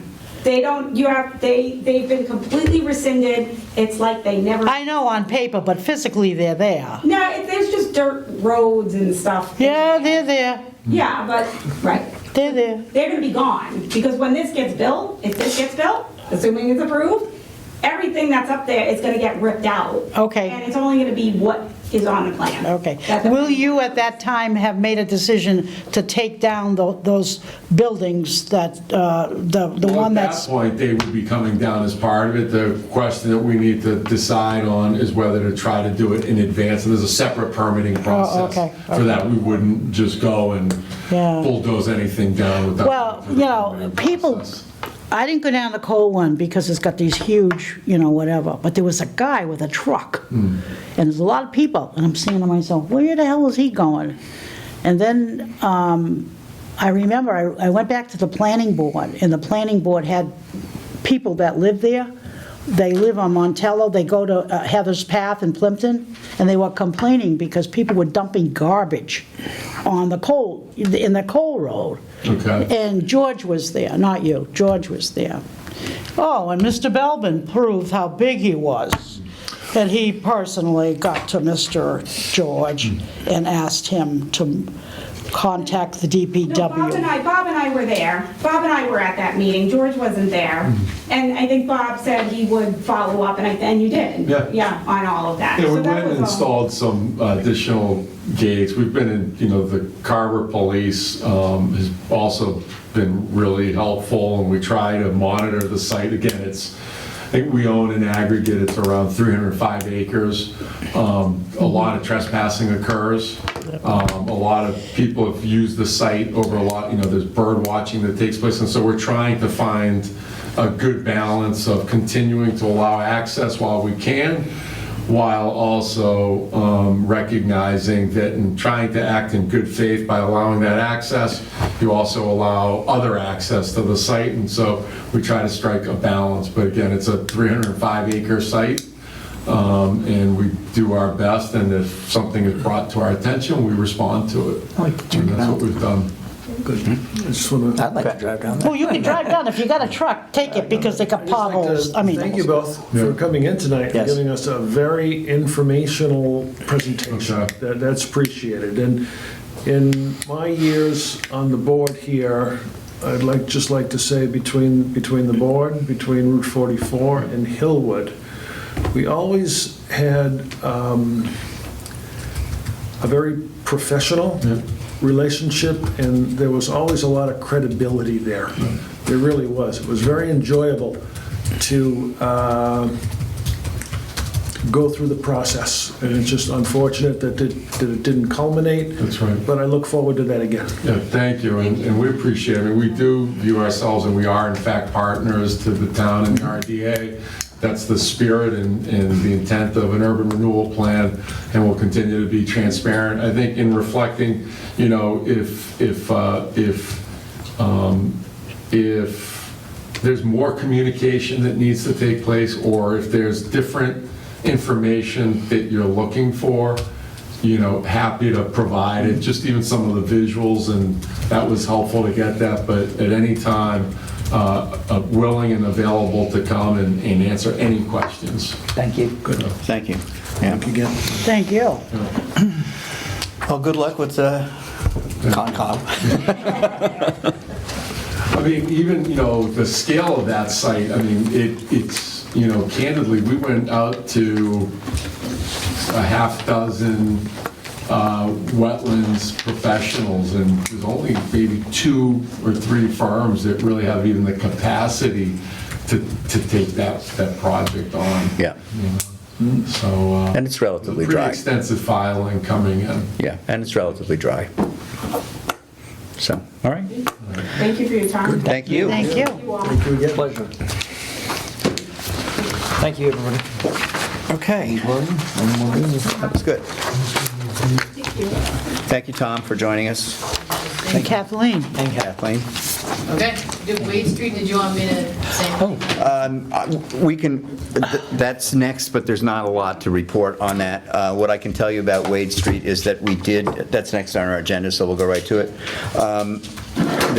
We did go out, and a number of us from both Conservation and the Redevelopment Authority went out for a site visit. I took all those pictures that need to get cleaned up. There are 3 remaining small items that need to be taken care of by the Boulay family. Actually, They 4. don't necessarily have to be have to be completed prior to Conservation accepting the land, but there has to be an agreement in place that they will do it. They have a garden that is fenced in. Right there. With a cyclone fence, and a little corner of it encroaches into Conservation land, which would probably be a liability as public land. Yeah, Where they removed the barn, they had electricity to the barn. There is a coiled wire, heavy-duty Yeah. outdoor electric wire coming out of the ground. oh, excellent. Yeah, I don't know if it's live, but it's probably a good 40 or 50 feet coiled up. That's got to go. And there are 2 sections of fencing That's they're in the very back, religious people.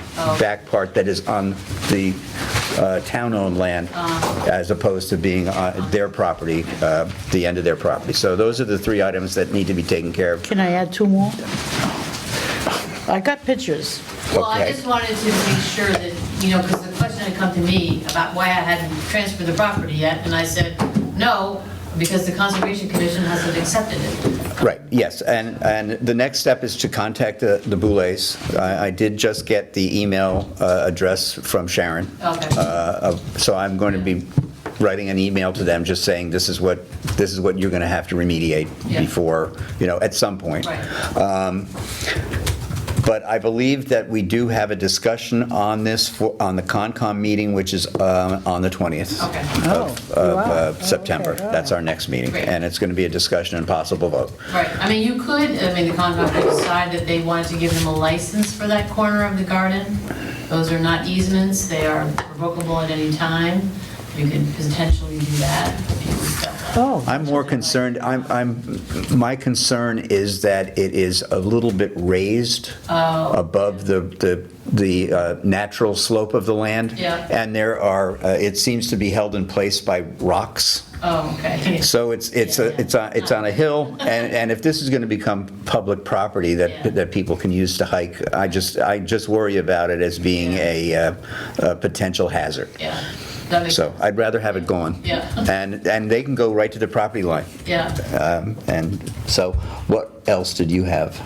well, what you just said, the second thing. Here's the wire. The wire. And that thing belongs to the guy who cleaned the area up. that- Tobin. What do you call that thing? Oh, the bucket? Yeah, and then, of course, the fence you talked about. Right. And then St. Francis Assisi. Oh, that's right. They're They have a- very religious people. They have a St. Francis Nothing wrong with that. statue in the, Yeah. back in the woods. Back, it's on right the here, back in the town-owned woods. property. Yeah, they really. All right, I don't think, I can wanna ask physically them to- move it? No, I can ask them to Oh, move that. okay. Well, don't think so. They may not even remember it's there. There's a separation between church and state after all. Yes, yeah. So I'll They're very use my religious private email. So that's- Okay, That was my last question. all right, thank you. So I never saw that before. that's the next step Okay, with Wade Street. so is Conservation going to, well, she's already got the titles and Thank you. everything. Thank you. She's got all that paperwork done. So, So we're waiting for the final before the We're discussion. waiting for Conservation. Conservation's meeting on the 20th to take a vote as to whether to accept the property. Oh, regardless of every little nick and whatever's done. We're going to make sure that the Boulets know that they have to get that fixed. Okay, in that same process of time, she has a title that she's created. Okay. Okay, That's fine. so, okay. Yes. so that's how it went. So it goes up here, so you would not have even seen this happening unless you'd gone onto the property, because I went as far as here, and I couldn't see anything. Right. I'm like, I didn't know I didn't know boundaries. Right. To go look at, know that I have to go to almost the tree line. Yep. Cut around that tree line to see this open field of property, that's where they're infringing? Yes. Infringing on? Interesting. Oh, I have to tell you, interesting unfold. Roger keeps asking about permits. Don't they have to have a permit? Shouldn't they have taken a permit, right? So he wants to make sure they paid their taxes, right? So Joanna did some investigating, and I'm looking at the assessor card, and I say to myself, geez, I think I'll go talk to Joe Roach. Joe, can you see anything on this assessor card for the Boulets that they own this shed? And I said, I don't even know what size. They have a shed on their property, but this is a bigger one. He goes, oh yeah, it's right here on the left-hand side, detached, 16 by 20 shed. Yeah. I go, oh, they've been paying taxes all along, Roger. And so I said, how did that happen, do you think? He said, well, every 9 years, or within that time frame, we have to go out and inspect the property, every property. So when the girl, one of the inspectors, girl or guy, went out there to inspect, that walkway that she saw going in, and she saw a path, which there is, a path. Well, she walks down there and she's made, oh, that's the barn, because she sees this property, and just assuming. So she added that. Now, whether the Boulets knew it or not, I don't know. But they did take a permit out for their own little shed, which was a smaller shed, in 2017. But since 2014, that barn has been there. So that's good. You know, I wrote it all up. I love to do all this kind of stuff, and I forgot it at home, but I'll be sending it to you guys, so you'll know. All right, next up, treasurer's report. Okay. Ooh, good. boy. I sent everybody out one today. Yep. Yeah, got it. Email at the end of August. Yeah, got it. We have, as of August 31st, bank balance statement in the checking account, $128.99. In our money market account, $59,618.57. And in the URP account, $1,280.44. And there is nothing outstanding. Okay. Okay. Now, is the Hillwood Review account still open? I know there's no money in it, but it's still There open? is zero money know. in it. They'll just wait like 6 months and then they Oh, close then it up. they'll close it? Oh, okay. Just in case any more money goes in. Yeah. I let them know it, but, you know, it's their process. Okay, no problem. All right, I'll entertain a motion to accept the treasurer's report. So moved. Second? Second. Moved and seconded to accept the treasurer's report for August 2023. All those in favor say aye. Aye. Any opposed? Hearing none. Approved 4-0.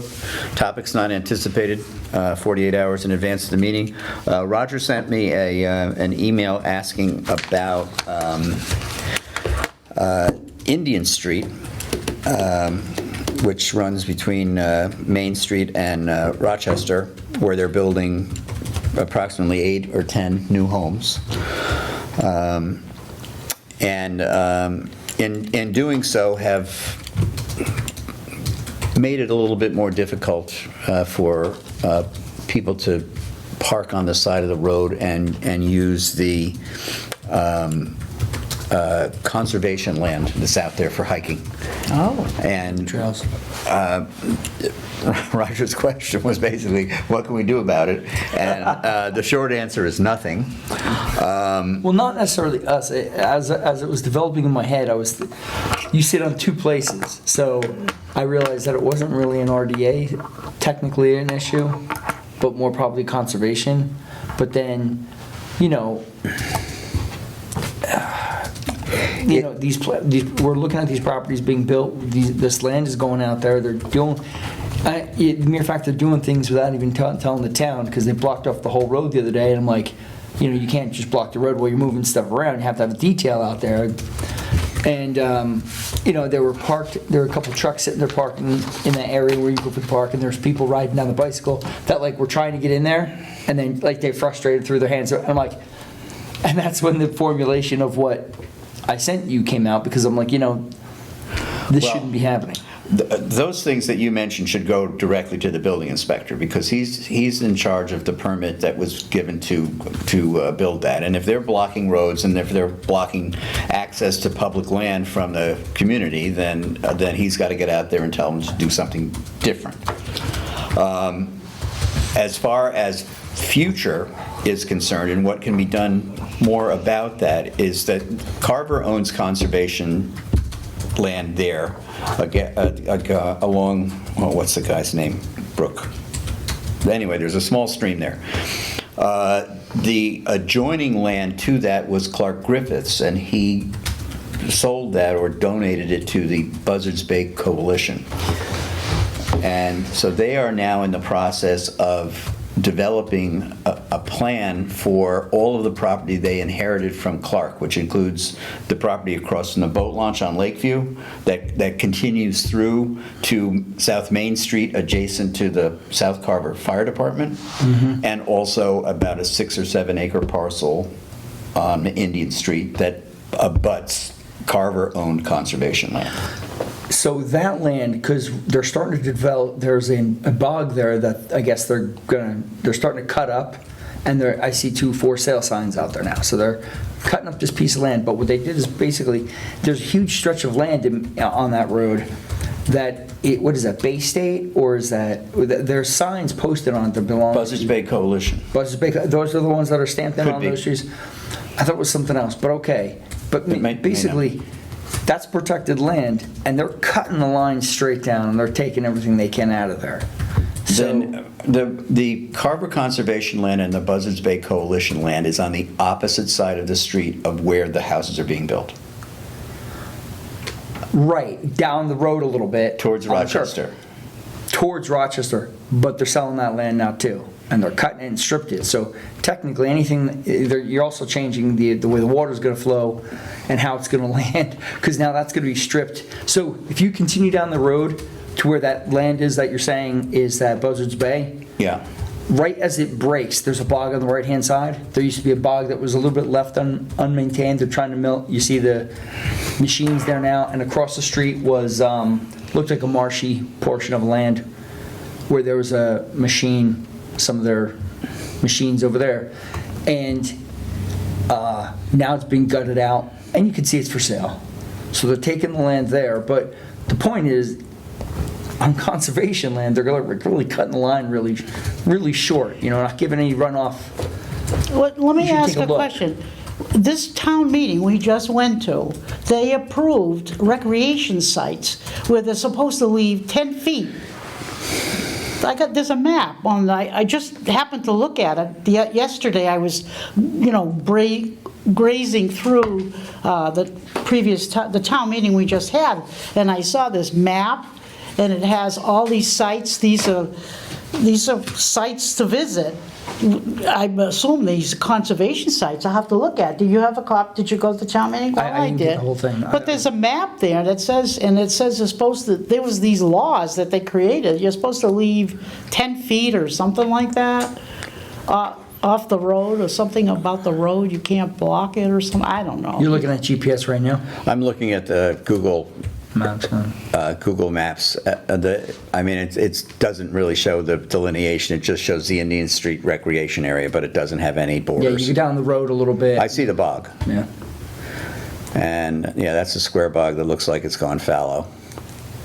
That's probably not conservation land. I think But that, right next to it is, like, I've walked that road many times. I was like, wow, hey, I didn't realize on the trees were these big seals that were nailed into the tree, stating what the land is for.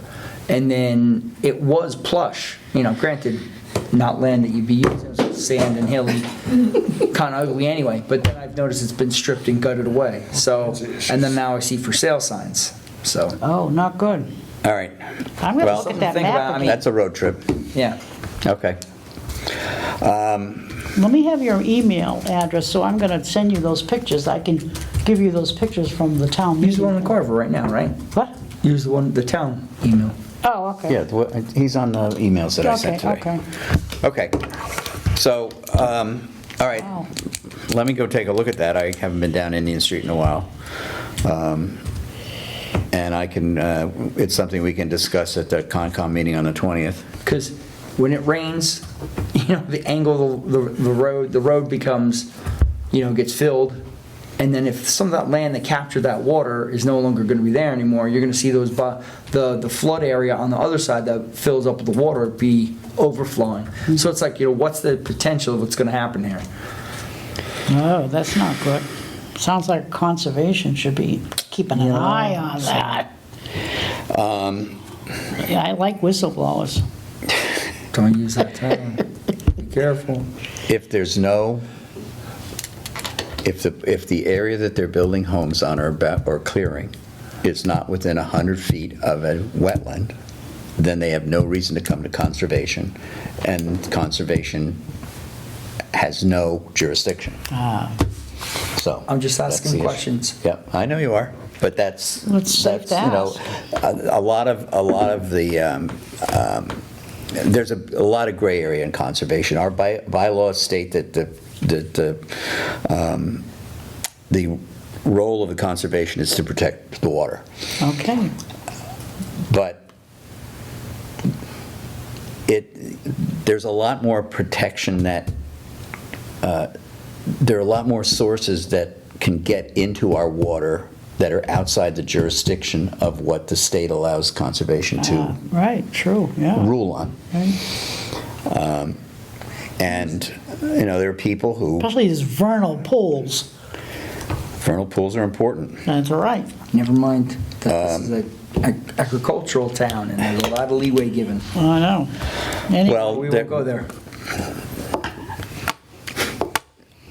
You say leeway, the state says agricultural exemptions, which basically says they can do what they'd like, and it's the law. Oh, wow. And unfortunately, You have to follow? we have to follow the law. We can't say we don't like that law, so therefore you can't do what you want. A lot of people claiming ownership. Well, there are two sides, well, three sides to every story. There's ours, the truth. But there are a lot of people who want us as Conservation Commission to do more, but we can't.